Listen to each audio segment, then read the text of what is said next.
My name is Eric Jackson, and I'm here in Clintondale Schools. And since Dr. Woodson, who was a historian who worked to gather the information on African American heritage, Dr. Woodson worked to make sure people knew about the African heritage. He started out with books, and then later he championed a day, a week, and then finally the whole month of February for African American History Month. And Clintondale has done their job. I see a lot of learning of the history is going on, and we can start out with this door done by some students in Mr. Wade's class.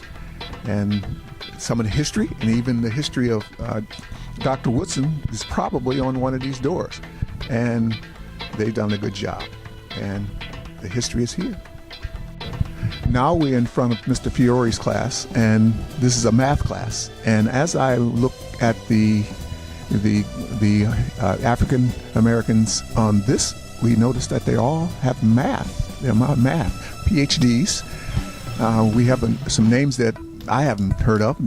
David Blackwell, PhD, and math, did honored at age 22. Graduated. Wow. Mathematicians and President's Institute. One here was a name that has to have a lot of background with it. Euphemia Lofton Hayes, a graduate of Chicago University, which is a prestigious university. First African American woman PhD in mathematics. I mean, we're really talking some history here that is important for people to know. Down towards the bottom, we have James Ernest Wilkins Jr. He, mathematician, of course, at 19 years old, he was already being honored as the youngest person to attend the University of Chicago and worked in mathematics. Wow, something to know about. In pictures, I am doing some learning, but also some schooling. That actually is Malcolm X. That is Malcolm X. And a lot of people say he looks like me. I've been told that a couple of times. It's been said.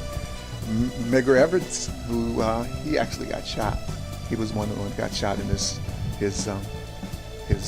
yard. He was one of the freedom riders and freedom fighters in the South.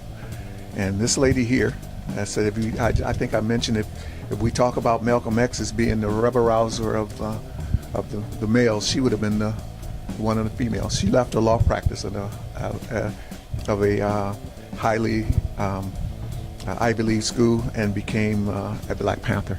That's Angela Davis there. She's still alive, by the way. And here's Malcolm X again. Another picture of him, Malcolm X. And I see some names up there I don't know. You guys probably recognize that one. Who was that one? That is right, number 42. That was the movie that they just had out. That's Jackie Robinson. What about this one? You recognize that one? That's Douglas. He was quite a character. Self-learned. He taught himself, and he debated Harvard graduates, but he was self-taught. He went on and did some things. So this is a great work. This is Mr. Carpenter's class. And I think his class is what? History. He does history, and they did a good job. Interesting how they wrote the history. Rosa Parks. You can flip it up, and then you can learn from yourself. So you can come by and just freedom riders. You can come by and learn things just by coming by and reading the flaps. That's well done. Clintondale. For a number of years, the Negro passengers on the city bus lines of Montgomery have been humiliated, intimidated, and faced threats on this bus line. Just the other day, one of the fine citizens of our community, Mrs. Rosa Parks, was arrested because she refused to give up her seat for a white passenger.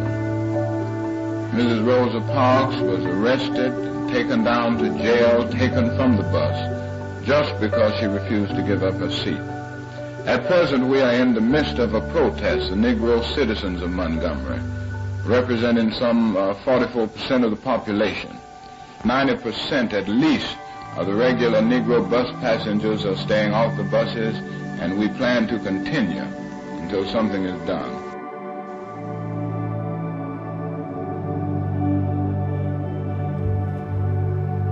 Because of Rosa Parks, we can face our fears and boldly walk in the direction of our dreams.